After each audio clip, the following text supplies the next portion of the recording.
কোটা সংস্কার আন্দোলনকে ঘিরে সহিংসতায় হতাহতের প্রতিবাদে মানববন্ধন করেছেন অভিভাবকরা। সকালে রাজধানীর শাহবাগে সন্তানের পাশে অভিভাবক সংগঠনের ব্যানারে কর্মসূচি পালিত হয়। প্রিয় নম্বর সেট করে বিকাশে সেন্ড মানি করুন ফ্রি। এ সময় অভিভাবকরা অভিযোগ করে বলেন, প্রধানমন্ত্রী নিজেও একজন মা, তিনিও জানেন অনেক কষ্টে সন্তানদের বড় করা হয়, অথচ সেই সন্তানকে টেনে হিঁচড়ে নিয়ে মারধর করা হচ্ছে।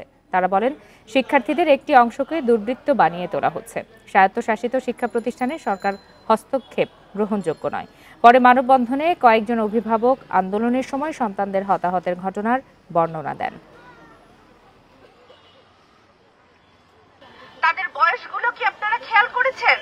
14 বছর, 9 বছর, 19 বছর।